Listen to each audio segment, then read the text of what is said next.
I'm back. Did you guys miss me? Because I missed you guys a lot. Oh my God. The last time I seen you guys or even spoke to you guys, I was on my way to Brazil. But somehow I got detoured to an whole different island, baby. This ain't the regular island that you used to see Markie Markland at. It wasn't beautiful sunshine. It wasn't no beautiful beaches. It was a whole lot different. But you know what? Like I always say, it could be worse. And to God be the glory, great things he has done. I just want to give God all the praise and honor because he's been so good to me. Thank you guys so much for supporting me.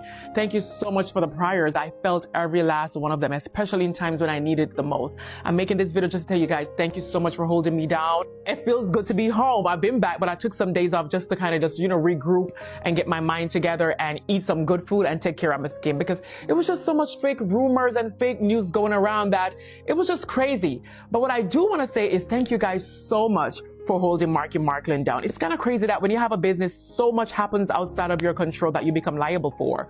But you know what? I have an amazing attorney, an amazing team who's handling the matter, and I have all faith that this will be handled fairly. What I do want to say is Happy New Year.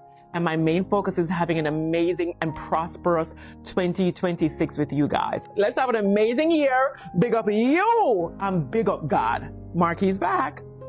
I asked an FBI agent and fraud attorney about Markie Markland's case because I am not above mix-up and I wrote down their key takeaways. So, a friend at the FBI suggests that him being detained at the airport is a huge red flag because he frequently travels and returns from those travels, so he's not necessarily a flight risk. He also says that him being detained without bail for over 2 weeks is also another serious red flag because bail is it's a literal right. He says this is indicative of a serious federal level crime because in cases of a misdemeanor or state level fraud, the charges are usually available and this would have been rolling through the system a lot sooner. So he also suggests that this is a seal complaint. So they are currently doing more arrests. So they're going to arrest his co-conspirators. They're going to also identify more victims and they're still ongoing in their investigations for tracing. He also says that in New York, the prosecutors can arrest first and then file a complaint afterwards. And they can later seek the grand jury indictment, after they've arrested him. One of the most interesting things that he said is that when I showed him the arrest slip, the detention, thing, where he has a legal aid assigned to him, considering that I told him that this is a person of particular means, at least that's what they show on the internet, it would suggest that his assets are frozen because he has a legal aid assigned to him, which also suggests that he does not have access to his funds, which in a financial crime are usually frozen.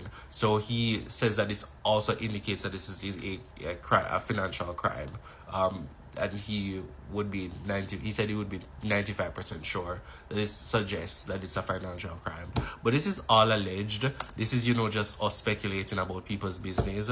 But Markie goes before go before his judge on the 13th, so we'll see more, or we should hear more around that time.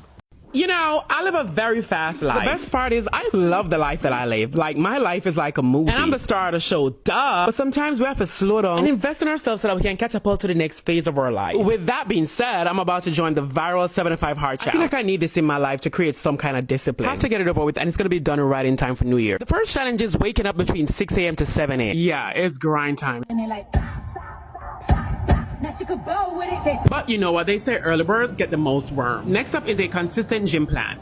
5 days in the gym, no skips at all. This will include 45 minutes of fasted cardios and of course heavy lifting. So, me not stop till me get back this body. Next up, no coffee, no caffeine at all. And also, no drinking. I don't know how I'm gonna manage because I honestly love a glass of wine, but I'll be fine. Another one, no sweets. Jamaicans always feel for something sweet. I don't know how I'm gonna pull this off. I genuinely cannot give up dining out because it's literally my saving grace, but I'm gonna reduce eating out. Next up is no carbs, like no carbs at all. I really need to take this time to make some home cooked meal. Next up is my skincare, self-care routine. Like, no more falling asleep without applying my skincare routine. For God's sake, it's my money maker. Next on the agenda, read a book, at least 3 pages per day, and that has to be nonfiction. And finally, I gotta work on my organization skill. I have to post content at least 3 times per week. Honestly, I'm excited. I'm really excited to unleash a whole new beast in me. Have you considered this challenge? Is an introduction really necessary for someone we all know so well?